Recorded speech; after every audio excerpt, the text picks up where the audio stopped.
hari ini kita masih mendapatkan kasih karunia Tuhan untuk kita boleh ada bersama-sama beribadah dalam perkumpulan anak-anak Tuhan dalam doa malam. Saya percaya bahwa kita semua di tempat ini gak ada yang butuh Tuhan ya.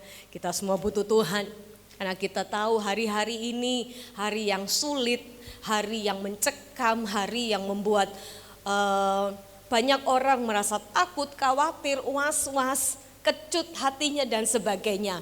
Dan inilah yang terjadi dalam bangsa kita. Ya kan?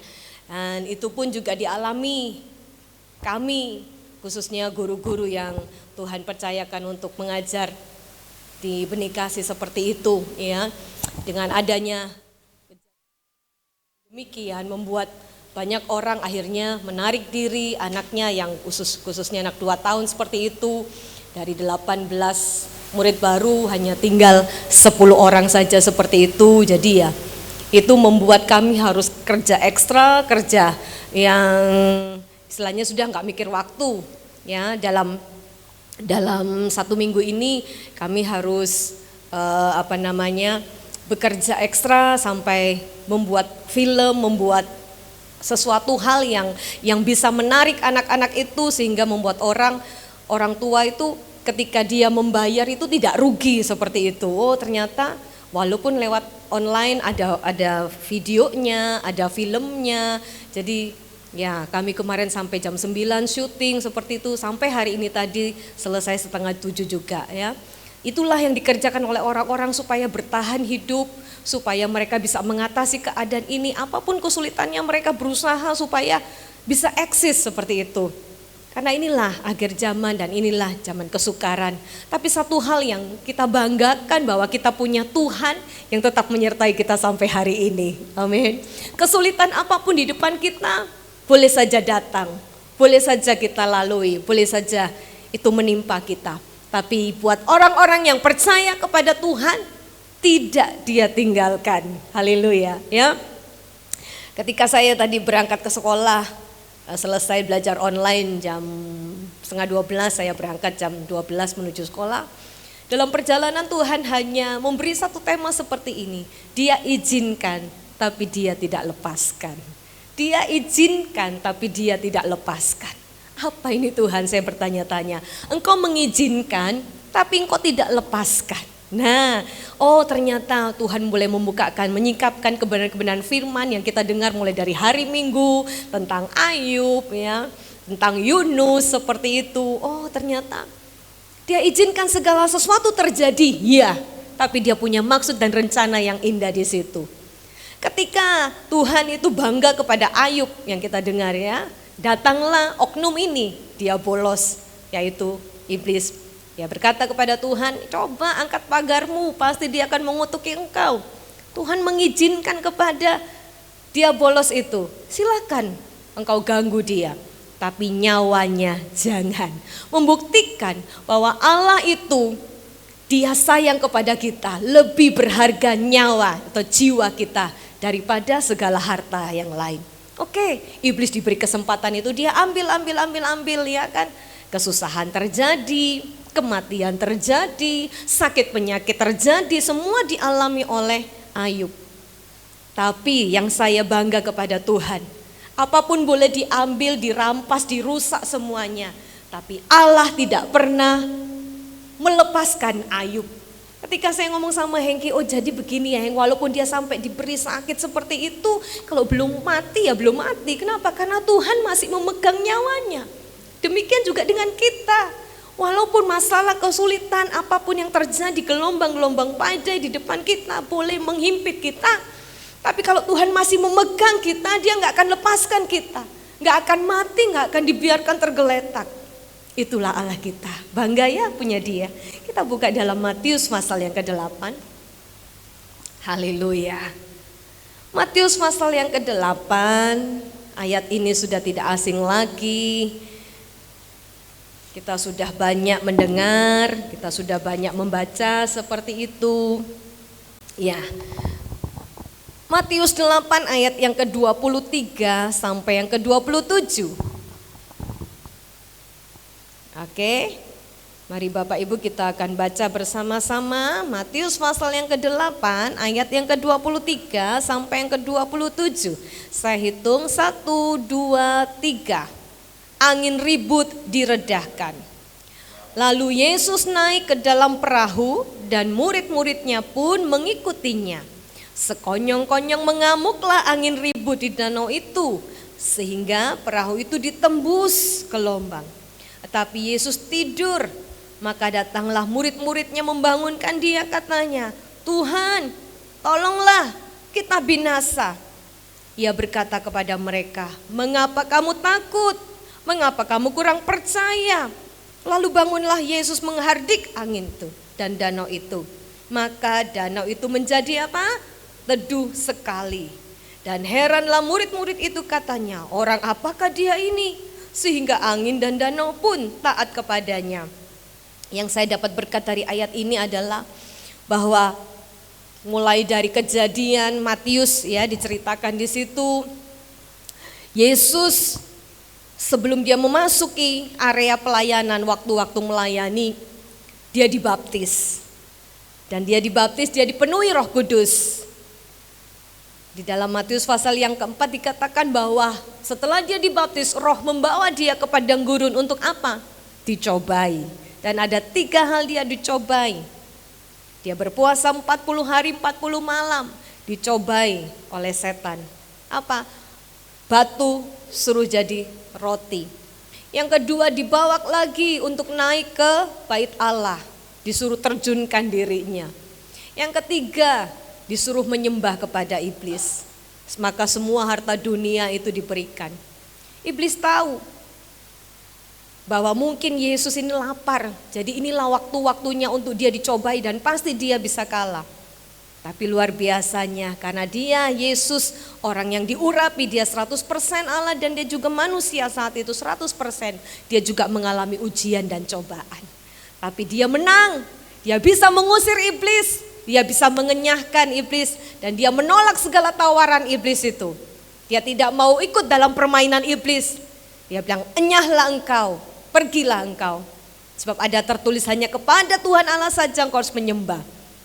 Kita tahu bahwa iblis juga ciptaan Tuhan, ya, dia roh juga manusia, dia malaikat roh. Yang saat itu karena dia memberontak maka dia dibuang. Dan itu sebabnya dia mau mengambil anak-anak Tuhan supaya bisa masuk di dalam kelompoknya seperti itu. Dan puji nama Tuhan, ternyata Tuhan bisa menang. Yesus bisa menang mengatasi. Kenapa? Karena dia sudah dipenuhi dengan Roh Kudus. Nah, kita melihat di sini setelah Yesus dipenuhi Roh Kudus, pelayanannya berhasil, dia melakukan atau memanggil murid-muridnya, dia memilih 12 orang untuk masuk dalam pelayanan dan banyak tanda-tanda mujizat yang menyertai dia. Oh, saya belajar di sini ya Tuhan.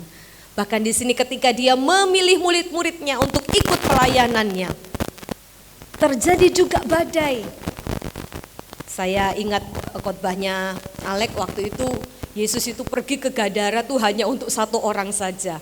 Nah, jadi ini mereka ini sedang pergi ke satu tempat dan kita tahu setiap di mana Yesus pergi itu pasti ada tujuannya.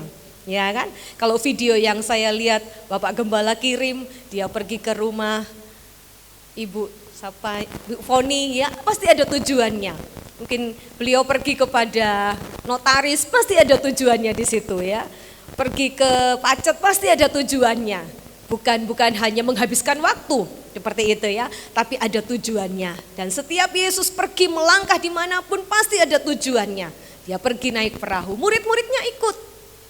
Ya, setelah dia melayani beberapa gitu ya, mungkin ya dia punya tujuan yaitu ke Gadara seperti ini. Hanya untuk 1 orang yang kerasukan aja, dia mau menyelamatkan seperti itu. Diizinkan di sini terjadi badai gelombang. Yang diherankan adalah bahwa murid-murid ini sudah pengalaman, bukan orang yang amatiran, bukan orang yang baru pertama kali untuk menjadi awak kapal seperti itu. Dan ini sudah menjadi habitnya mereka, sudah menjadi kebiasaannya mereka, sudah mata pencarian mereka sebagai seorang nelayan. Jadi ketika menghadapi angin, menghadapi badai, oh itu biasa-biasa saja seperti yang diputar video di sini ya. Wah, air masuk kapal gitu, hore, enggak apa-apa, seneng gitu. Tapi yang diherankan di sini murid-murid ini ketakutan. Takut, berarti ini anginnya bukan angin yang biasa. Ini angin-angin yang bisa membawa kerusakan, angin yang kencang yang bisa membuat cuaca menjadi buruk. Dan dikatakan air itu masuk ke dalam perahu itu, sehingga membuat mereka ketakutan. Aneh kan? Orang yang sudah pengalaman, orang yang sudah terbiasa dengan air, dengan badai, dengan taufan. Tapi saat itu waktu datang membuat mereka takut. Kalau kita bisa melihat ada yang terjadi, mungkin kapal yang ke Bali waktu itu masuk ya, tenggelam seperti itu. Orang sudah mau berteriak-teriak, bukan mau, orang sudah berteriak-teriak. Bahkan ada yang mungkin menyelamatkan diri, melompat dan sebagainya. Tapi ini mereka tetap di dalam perahu itu. Dan mungkin mereka sudah berusaha melakukan penyelamatan, apapun usaha mungkin mereka sudah lakukan, tidak bisa. Baru mereka ingat di situ. Ingat, oh ya ternyata ada Yesus. Maka mereka membangunkan Yesus. Apa yang dia kata di sini? Yesus, Tuhan, tolonglah. Kata tolong, tolonglah. Di dalam Matius, Markus, Lukas, sama tiga Injil ini juga dikisahkan tentang cerita ini, walaupun isinya agak berbeda-beda sedikit, tapi itu saling melengkapi dan maknanya memang sama. Mereka datang, Tuhan tolonglah, ini yang betul, ini yang tepat. Ternyata cobaan, ujian, badai apapun datang tidak melihat pengalaman orang, tidak melihat kehebatan orang, tidak melihat orang itu mampu dan sebagainya. Tapi ketika datang dia menimpa siapa saja. Ya, tiba-tiba datang tanpa diundang dia datang seperti itu. Nah, di sini sudah pengalaman membuat takut, tapi mereka tahu caranya. Mereka datang kepada Tuhan. Nah, dikatakan di sini Tuhan tidur. Ya. Saya percaya mungkin kalau kena air biur gitu kita aja sudah gelap-agapan ya seperti itu. Pasti Yesus juga. Tapi yang saya heran kenapa Yesus bisa tenang? Tuhan, aku kepingin juga lo tenang Tuhan. Ketika saya mendapat berita dari Sangir, ya, adik saya berkata pagi-pagi, Fon, mama drop, itu langsung membuat saya tidak tenang. Apalagi ini badai apalagi ini, ya kan? Saya hanya ingat perkataannya dan yang membuat saya sedih itu, Fon, aku tidak mau mati di sini loh, Fon. Aku tidak mau mati di sana, gitu loh ya. Jadi dia minta untuk pulang. Itu berita yang sangat membuat nggak bisa tenang seperti itu.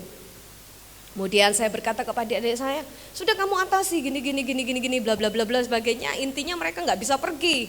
Satu, ke rumah sakit juga takut. Yang kedua memang untuk biaya seperti itu. Saya mulai Tuhan ini apalagi nih ya, istilahnya badai apalagi nih, cobaan apalagi ini Tuhan. Yang membuat saya sedih adalah kenapa enggak bisa ditangani gitu. Jadi membuat hati enggak tenang seperti itu, ya ampun seperti ini lagi gitu. Terus bagaimana seperti itu. Ya bukan itu saja, ada lagi badai juga ya. Dengan adanya kejadian-kejadian seperti ini maka pendapatan kami yang biasanya seperti itu ya harus dikurang-kurang seperti itu kan ya. Wah ini badai lagi. Tapi satu hal saya percaya bisa dimampukan untuk melewati semuanya ya.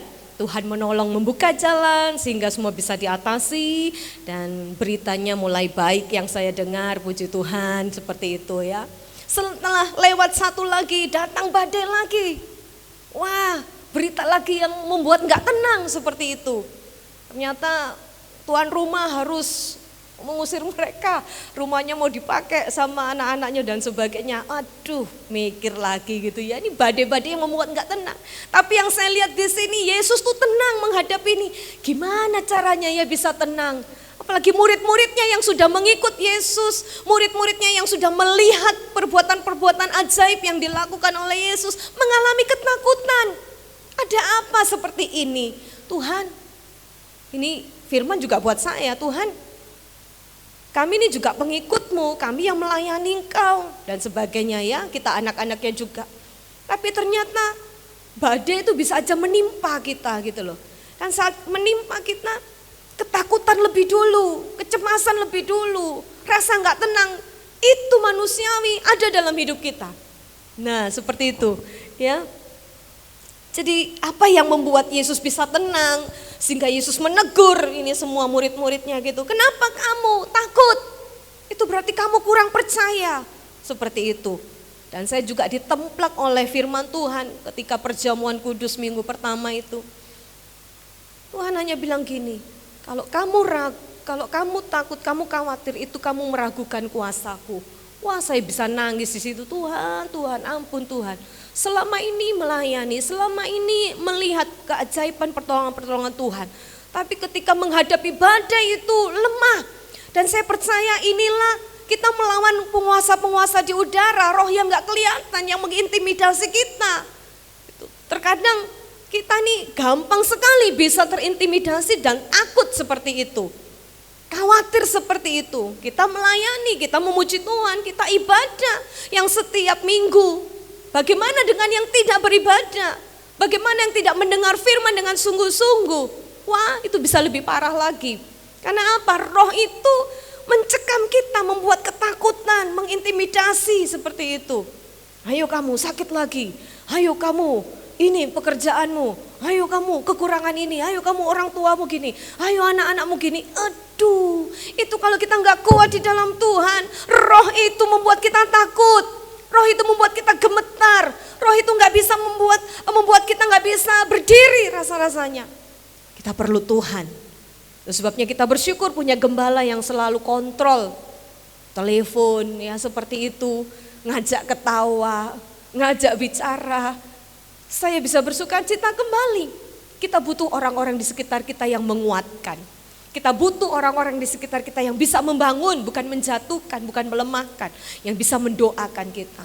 Karena kita melawan ini bukan melawan manusia, tapi roh-roh yang mengintimidasi, yang membuat kita gak bisa bangkit. Roh kita yang ditekan. Murid-murid Yesus ini sudah bersama Yesus, tapi mereka diizinkan harus mengalami ini. Yesus mau melihat di sini. Ya, tujuannya apa? Iman mereka dibangun supaya mereka sadar, ayo ikut Tuhan tuh harus serius, bukan hanya ikut-ikutan beribadah, tapi harus mempunyai prinsip dasar beriman di dalam Tuhan. Seperti itu, ya. Dan malam hari ini mungkin saya juga harus sampaikan berita yang tidak mengenakan buat keluarga kami ya, khususnya suami saya gitu ya. Dia dapat telepon dari sekolah karena masa pandemi seperti ini, maka mohon maaf di-off-kan dulu ya untuk 2 sekolah. Ya, bagaimana seperti itu? Ya Tuhan, Engkau punya rencana. Ya, mau bagaimana lagi ya sudah seperti itu, nggak apa-apa. Pasti Tuhan akan buka-buka yang lain. Nah seperti itu. Itu juga harusnya badai, wih. Ini anak kuliah, ya kan dia butuh laptop lagi, ya akhir Agustus dia juga harus masuk lewat online seperti itu. Kalau dia nanti ke sana dia juga butuh kendaraan, waduh sudah banyak. Ternyata apa yang kita pikirkan, kita rancangkan, ya itu bisa gagal semuanya dalam sekejap. Seperti firman Tuhan berkata apa? Manusia berencana tapi Tuhan yang menentukan. Tapi kalau kita di dalam Tuhan, oh pasti ada jalan keluar, pasti ada pertolongan. Itu sebabnya malam hari ini belajar untuk kita punya prinsip pegang firman Tuhan. Ya, kita punya Allah yang hidup, kita beriman kepadanya, pasti Tuhan tolong. Kalau Tuhan sudah tolong dalam hal-hal yang lalu, pasti Tuhan juga tolong sampai hari ini. Saya hanya berpikir juga dalam kesehatan saya, Tuhan kalau seandainya ya, dalam arti saya pernah kecelakaan, saya pernah apa, kalau memang Tuhan mau ambil ya sudah lama-lama, gak perlu tunggu sakit lambung dulu seperti itu ya kan. Dan ini sudah dilewati puji nama Tuhan. Dan Tuhan masih punya cerita buat kita kalau kita ada. Itu sebabnya ayo kita mau dipakai Tuhan sungguh-sungguh dan lakukan semua apa yang Tuhan percayakan dalam hidup kita. Murid-muridnya ketakutan, wajar, tapi satu hal yang mereka luar biasa di sini, mereka membangunkan Tuhan. Mereka berteriak, mereka berseru, Tuhan kita binasa, Tuhan tolong. Malam hari ini kita mau berseru hanya kepada nama Tuhan. Kita mau berteriak kepada Tuhan. Caranya kita datang, kita bangun, kita nih anak-anaknya Allah kok. Jadi kita datang kepada Bapa kita, gak salah. Kita berteriak, Bapa tolong, Tuhan tolong. Dia bangun, dia menghardik angin itu, diam tenanglah, badai diam tenanglah. Tapi dia juga mengajar kita, kenapa kamu takut? Kenapa kamu tidak percaya? Itu yang membuat saya, iya Tuhan. Ternyata ketika kita tidak percaya itu juga dosa. Ketika kita ragu-ragu itu juga dosa. Dan itu yang membuat Allah tidak bisa mendengar doa kita. Itu yang tidak bisa menjawab doa-doa kita, dikatakan di Mazmur, yaitu apa? Pelanggaran kita, dosa-dosa kita, salah satunya dosa ketidakpercayaan ini loh. dosa yang ragu-ragu kepada Tuhan. Nah, murid-murid ini dia sudah tahu bersama Yesus. Tapi ternyata di balik itu semua saya perenungkan, oh ternyata mereka ini berbuat demikian karena mereka belum dipenuhi dengan Roh Kudus. Ya, tapi di dalam cerita Kisah Rasul ketika mereka dipenuhi Roh Kudus, mereka menjadi orang-orang yang militan.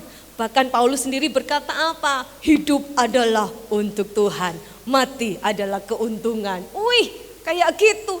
Ketika Petrus sudah dipenuhi Roh Kudus, bahkan dia berani untuk mati disalib kepala di bawah. Kenapa? Karena dia merasa tidak layak untuk disalib sama seperti Yesus. Dosanya terlalu besar. Orang-orang yang sudah dipenuhi dan dikuasai Roh Kudus, dia mampu. Oh, ternyata waktu itu mereka belum dipenuhi. Jadi masih diajarkan, dibawa kepada Tuhan ini pengalaman-pengalaman supaya mereka kuat, imannya dibangkitkan, supaya mereka teguh seperti itu.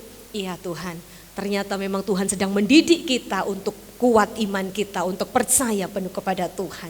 Tapi yang saya ambil kesimpulan di sini adalah bahwa ketika ada masalah, datang kepada Tuhan, teriak minta tolong kepada Tuhan. Dan yang kedua, mari kita dipenuhi Roh Kudus supaya kita mampu untuk menahan atau menghadapi semua situasi kondisi ini. Karena kalau kita enggak kuat, kita enggak dipenuhi Roh Kudus, Yesus pun sudah jatuh saat itu dicobai oleh iblis. Apalagi kita, kalau kita nggak ada kuasa dari Roh Kudus, kita pasti lemah, kita pasti tidak mampu, kita pasti tidak kuat. Itu sebabnya kalau malam kita ibadah dalam rumah tangga, selalu ayo Josi, Engki, kita perlu Roh Kudus supaya apa? Kita kuat. Karena hari-hari ini hari yang membuat mencekam, takut, kita nggak tahu ke depannya bagaimana. Tapi kalau kita dikuasai, dipenuhi Roh Kudus, kita akan dimampukan untuk melihat, kita punya Allah yang besar. Kita disertai Tuhan. Kita tidak sendiri. Jangan keluar dari perahu, jangan keluar dari Yesus ketika masalah itu menghampiri kita, datang menghimpit kita. Murid-muridnya tetap di dalam perahu sehingga mereka mendapat keselamatan di dalam Tuhan. Dipenuhi Roh Kudus supaya kita kuat. Ada amin? Haleluya. Itu sebabnya malam hari ini enggak panjang-panjang nasihat firman Tuhan kepada kita semua supaya kita tahu bahwa badai itu bisa saja terjadi kapan saja. Itu bisa kesengsaraan, bisa sakit, bisa kesedihan dan sebagainya.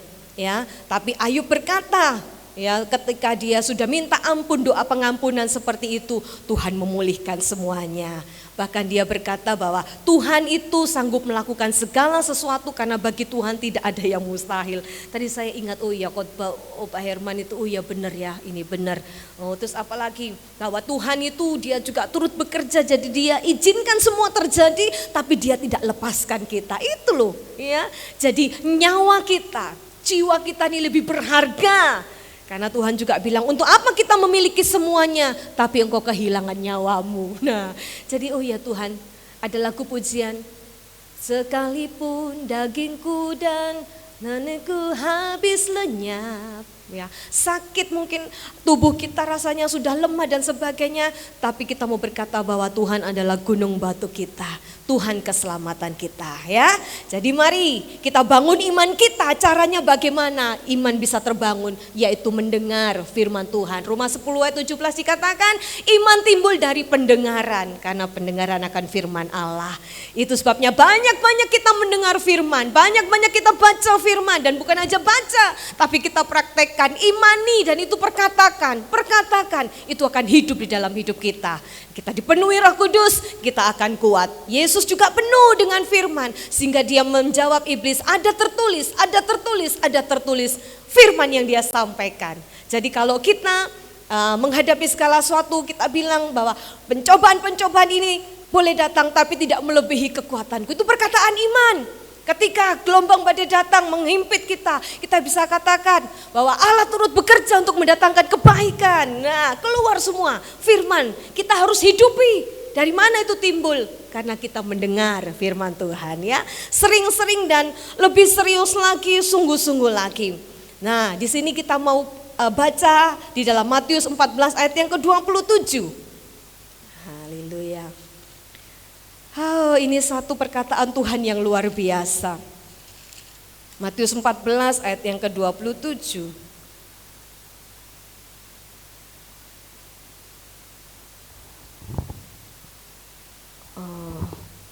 Bukan ya, saya kok tadi carinya yang kata firman Tuhannya adalah ini. Jangan takut, ini aku, jangan takut. Oke, lewat saja Yesaya 41 ayat 13, nanti saya akan cari. Ya. Yesaya pasal yang ke-41 ayat yang ke-13. Minta tolong saudara Noldi bacakan dengan suara yang keras. Yesaya 41 ayat yang ke-13.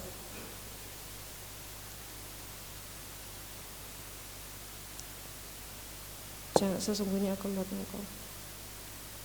Oh sorry ya, 13 ya Noldi.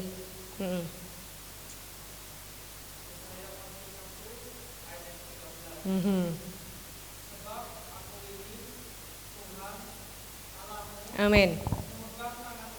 Amin. Amin.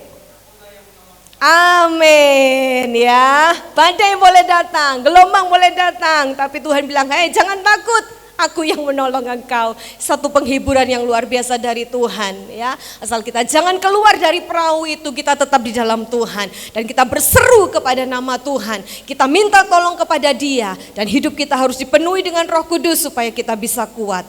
Karena kita tahu bahwa Tuhanlah yang berkuasa atas langit, bumi dan seisinya. Dia berdaulat penuh atas hidup kita dan Dia bertanggung jawab penuh atas hidup kita. Dia mengizinkan tapi Dia tidak akan melepaskan kita. Amin, kita ada dalam tangan Tuhan, dalam genggaman kuasa-Nya. Nah, bagaimana supaya kita bisa ada dalam Tuhan? Setia dan sungguh-sungguh kepada Tuhan. Setia dan sungguh-sungguh kepada Tuhan. Apapun yang terjadi, tetap dekat sama Tuhan. Tuhan menolong kita. Haleluya, Tuhan berkati.